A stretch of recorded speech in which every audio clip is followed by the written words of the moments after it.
Hello तो जी, कैसे हैं आप सब। आज की क्लास में हम देखेंगे क्लास 10th की निर्देशांक ज्यामिति। तो निर्देशांक ज्यामिति में देखते हैं हम लोग देखेंगे मूल बिंदु क्या होता है, भुज क्या होता है, कोटि क्या होता है और निर्देशांक क्या होता है। ये पार्ट 1 वीडियो है, पार्ट 2 पार्ट 3 भी अपलोड करते रहेंगे। तो देखते हैं सबसे पहले क्या होता है। तो देखते हैं कि ये जो खड़ी रेखा है इसे हम लोग बोलते हैं ऊर्ध्वाधर रेखा, और ये जो सोई हुई रेखा है इसे हम बोलते हैं क्षैतिज रेखा, और इसे एक्स अक्ष बोलेंगे, इसे वाई अक्ष बोलेंगे। अब देखेंगे कि मूल बिंदु क्या होता है। तो मूल बिंदु क्या होता है, एक्स अक्ष तथा वाई अक्ष। जैसे हो गया ये एक्स अक्ष और ये हो गया वाई अक्ष। एक्स अक्ष तथा वाई अक्ष जिस बिंदु पर मिलती है उसे हम बोलते हैं मूल बिंदु। तो एक्स अक्ष हो गया ये, और ये हो गया मेरा वाई अक्ष। तो यहाँ मेरा एक्स अक्ष और वाई अक्ष जो है एक दूसरे से मिल रही है, तो इसे हम बोलेंगे मूल बिंदु। क्या बोलेंगे, मूल बिंदु। इसे हम लोग बोलेंगे मूल बिंदु। अब देखेंगे इसे कि मूल बिंदु से इधर की दूरी जो होता है, यानी कि राइट साइड की दूरी जो होता है उसे हम धनात्मक में लेते हैं, और लेफ्ट साइड की दूरी को ऋणात्मक में लेते हैं, और इसे हम नीचे की दूरी लेंगे ऋणात्मक में और ऊपर की दूरी धनात्मक में लेंगे। तो देखते हैं इसमें कि किसी भी बिंदु को कैसे हम दर्शाएंगे। जैसे कि हम लोग को बोल दिया जाए 2 और 5 को कहाँ होगा, ये 2 और 5 बिंदु कहाँ स्थित होगा। तो किसी भी बिंदु को लिखते हैं तो सबसे पहले हम x का मान लिखते हैं, फिर हम y का मान लिखते हैं। तो x का मान कितना दिया हुआ देखेंगे, x का मान 2 है, यानी कि 2 कहाँ है हम देखेंगे x कहाँ है। x में 2 ढूंढते हैं तो 2 मेरा यहाँ है, 2 मेरा जो है यहाँ है। और 5 देखते हैं y पे 5 गिनते हैं तो 5 यहाँ है। अब देखेंगे 2 कदम चले यहाँ, और इधर से चलना है हमको, y जो चले 5 और x चले 2। तो हम लोग देख लिए कि ये बिंदु यहाँ है, यानी कि 2 और 5 जो होगा बिंदु ये यहाँ स्थित होगा। कैसे देखें, x मेरा 2 है, सबसे पहले हम x को लेते हैं, फिर हम y को लेते हैं। तो x जो देखें हम 2 था और y जो 5। तो x पे कितना लेना है, x अक्ष पे 2 लेना है, 1 2, और y पे कितना लेना है 5, यानी कि 1 2 3 4 5, दोनों को मिला देंगे, ये बिंदु मेरा यहाँ स्थित होगा। इसी तरह किसी भी बिंदु दे दिया हो तो उसका हम स्थिति को बता देंगे। जैसे कि एक बिंदु ले लेते हैं हम, उसका ले लेते हैं जैसे कि 2 और -4 हो गया, 2 -4। तो x का मान देखेंगे कितना है, 2 है, y का कितना है तो -4 है।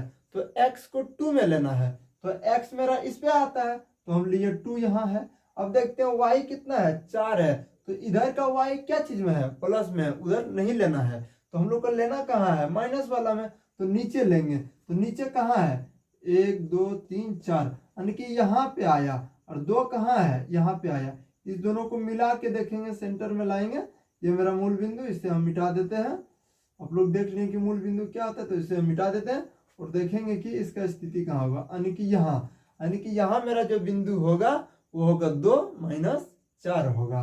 तो इस तरह आप किसी भी बिंदु की स्थिति को बता पाएंगे। अब हम लोग देखते हैं भुज क्या होता है और कोटि क्या होता है।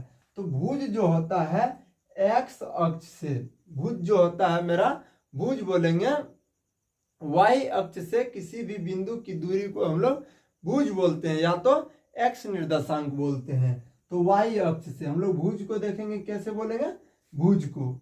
भुज क्या होता है, भुज वाई अक्ष से, वाई अक्ष से, वाई अक्ष से किसी बिंदु की दूरी, किसी बिंदु की दूरी, दूरी भुज कहलाता है, या एक्स निर्देशांक कहलाता है, या एक्स निर्देशांक, एक्स निर्देशांक कहते हैं। यानी कि वाई अक्ष से, वाई अक्ष से किसी भी बिंदु की दूरी को हम लोग भुज बोलेंगे, और इसे ही एक्स निर्देशांक कहा जाता है। यानी कि हो गया y अक्ष से, यानी कि इस अक्ष से y अक्ष है, इससे कितने दूरी पर होगा उसे हम लोग भुज बोलेंगे या x निर्देशांक बोलेंगे। अब देखते हैं कोटि। कोटि क्या होता है?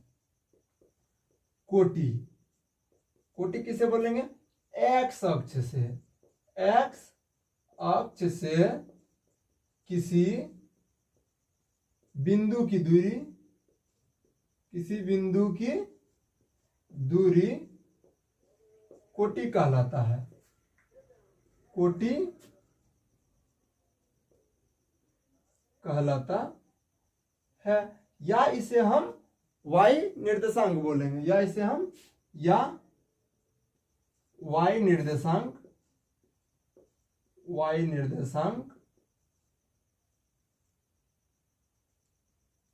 कहते हैं। इसे देख लिए, यानी कि y अक्ष से किसी बिंदु की दूरी को भुज बोलेंगे और x अक्ष से किसी भी दूरी को हम लोग कोटि बोलेंगे। तो हम उसे y निर्देशांक भी कहते हैं। और इसे हम किसी भी बिंदु में हम भुज और कोटि को कैसे पहचानेंगे? जैसे कि किसी भी बिंदु लिखने के लिए सबसे पहले हम लोग भुज को लिखते हैं, भुज को लिखेंगे, फिर हम लोग कोटि को लिखेंगे, कोटि को। ऐसे ही हम लोग को दे दिया जाए कोई बिंदु, जैसे कि 4, 6, इसमें हम लोगों को बोलेगा कि भुज क्या है और कोटि क्या है। तो 4, 6 में देखते हैं, भुज को पहले लिखते हैं, तो भुज मेरा क्या है? 4 है। भुज जो हो गया इसमें मेरा भुज बराबर 4 हो गया। और कोटि कितना है? तो कोटि को बाद में लिखते हैं, यानी कि कोटि मेरा 6 हो गया। कोटि बराबर 6 हो गया। तो इस तरह आप भुज और कोटि को पहचान सकते हैं। किसी भी दे दिया जाए उसमें भुज और कोटि, जैसे कि इसमें मेरा पॉइंट एक दे दिया जाए -5 और 4, इसमें बोलेगा भुज क्या है और कोटि क्या है। तो भुज हो गया मेरा 6, ये हो गया मेरा भुज हो गया, -5, और कोटि जो हो गया मेरा 4 हो गया, कोटि बोलेंगे 4 हो गया। तो इसी तरह किसी भी बिंदु की भुज और कोटि को आप लोग पहचान सकते हैं। किसी भी तल में हो इसे आप लोग पहचान सकते हैं भुज और कोटि क्या होता है।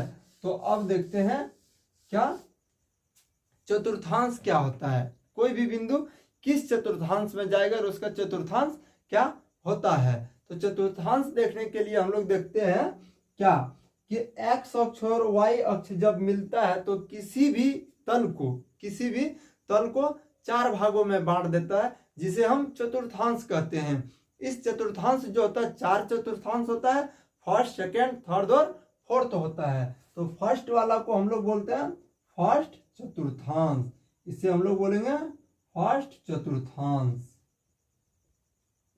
चतुर्थांश बोलेंगे हम लोग। इसे हम लोग बोलेंगे सेकेंड चतुर्थांश, इसे इसी तरह बोल देंगे हम इसको थर्ड चतुर्थांश, और इसे हम लोग बोल देंगे फोर्थ चतुर्थांश। तो चतुर्थांश कितने प्रकार का था? 4 प्रकार का होता है। अब इसमें देखते हैं कि किसी बिंदु को कैसे दिखाते हैं। तो फर्स्ट चतुर्थांश में कोई भी बिंदु प्लस में होता है, क्योंकि इसमें x भी प्लस है और y भी प्लस है, इसीलिए हम इसको x भी प्लस लेंगे और y भी प्लस लेंगे, यानी कि भुज भी प्लस होगा, कोटि भी प्लस ही होगा। अब देखते हैं सेकंड चतुर्थांश में क्या होता है। तो सेकंड चतुर्थांश में मेरा भुज माइनस होता है और कोटि जो होता है वो प्लस में होता है, यानी कि जो भी कोई बिंदु हो तो माइनस प्लस में होता है। और थर्ड चतुर्थांश में ऐसे देखेंगे x और y दोनों जो है माइनस में है, इसीलिए इसका भुज और कोटि दोनों जो होगा माइनस हो जाएगा। इसी तरह फोर्थ चतुर्थांश में जब जाते हैं तो इसमें x हो गया प्लस में, लेकिन y क्या चीज में हो गया? माइनस में। तो x जो हो गया ले लेते हैं हम लोग प्लस में और माइनस में ले लेते हैं हम लोग y को, यानी कि कोटि प्लस में और भुज माइनस में। इसी तरह पूछा जा सकता है कि फर्स्ट चतुर्थांश में भुज और कोटि का मान कैसे होता है। तो फर्स्ट चतुर्थांश में भुज भी प्लस होता है और कोटि भी प्लस में होता है, और सेकंड चतुर्थांश में मेरा भुज माइनस होता है, कोटि प्लस में होता है, और थर्ड चतुर्थांश में जो होता है ये दोनों माइनस माइनस होता है, और फोर्थ में जो होता है प्लस माइनस होता है। तो आप लोग देख लिए। इसी तरह कोई बिंदु लिख दिया जाए और पूछे कि ये किस चतुर्थांश में जाएगा, जैसे कि 4, 6, बोले ये किस चतुर्थांश में जाएगा, तो हम लोग देखेंगे x यानी कि भुज और y यानी कि 6 हो गया जो कोटि कहलाता है। यानी कि भुज भी प्लस कोटि भी प्लस, तो किस में जाएगा, प्लस प्लस किस चतुर्थांश में, यानी कि फर्स्ट चतुर्थांश में। प्लस प्लस जो जाता है ये फर्स्ट चतुर्थांश में जाता है, और इसको हम बोल देंगे कि ये मेरा फर्स्ट चतुर्थांश में जाएगा। अब देखेंगे कि हम लोग -3 दे दिया और दे सकता है -6 दे दिया, बोलेगा ये किस चतुर्थांश में जाएगा, तो हम लोग देखें कि भुज भी माइनस कोटि भी माइनस, तो ये किस में जाएगा, ये जो जाएगा ये थर्ड चतुर्थांश में जाएगा। क्यों, क्योंकि यहाँ देख चुके हैं ये भी माइनस, भुज भी माइनस, कोटि भी माइनस, इसलिए इसको हम बोलेंगे आसानी से ये थर्ड चतुर्थांश में जाएगा। तो आप लोग किसी भी चतुर्थांश को बता सकते हैं आसानी से, किसी भी बिंदु को निर्देशांक ज्ञात कर सकते हैं। निर्देशांक कैसे ज्ञात करेंगे, जैसे कि हम लोग बोल दिया जाए कि एक बिंदु यहाँ है, यहाँ पे स्थित है, ये किसका चतुर्थांश क्या होगा, तो हम लोग देख लेंगे मिला के ये कहाँ मिल रहा है, यहाँ मिल रहा है और इधर से भी ये यहाँ मिल रहा है, यानी कि y 4 हो गया, x भी 4 हो गया, तो हम लोग पहले x को लिखते हैं फिर y को लिखते हैं, यानी कि -4 और 4, यानी कि इसका निर्देशांक जो हो गया, ये बिंदु माना कि P मान लीजिए बिंदु है, तो बिंदु P का निर्देशांक बोल सकते हैं -4 और 4 है। ऐसे ही इसका बोलेगा क्या कि ये किस चतुर्थांश में जाएगा, ये भी ज्ञात कर सकते हैं। और एक बात ध्यान में रखिएगा, क्या मूल बिंदु का जो निर्देशांक होता है ये 0 0 होता है, यानी कि मूल बिंदु का निर्देशांक 0 0 होता है, इसका भुज भी 0 होता है, कोटि भी 0 होता है। याद रखने की बात है, मूल बिंदु का निर्देशांक, मूल बिंदु का निर्देशांक क्या होता है, 0 0 होता है, यानी कि इसमें मेरा कोटि की मान भी 0 और भुज की भी मान 0 होगा। तो आई होप कि आपको इतना वीडियो में समझ में आया होगा। अब हम अगले वीडियो में देखेंगे कि कैसे दूरी सूत्र निकालते हैं, विभाजन सूत्र निकालते हैं, इसको देखेंगे। किसी भी बिंदु का मध्य बिंदु कैसे ज्ञात करते हैं, तो आप लोग वीडियो को अच्छे से देखिए और समझ गए होंगे। तो आगे के वीडियो में मिलते हैं। Thank you.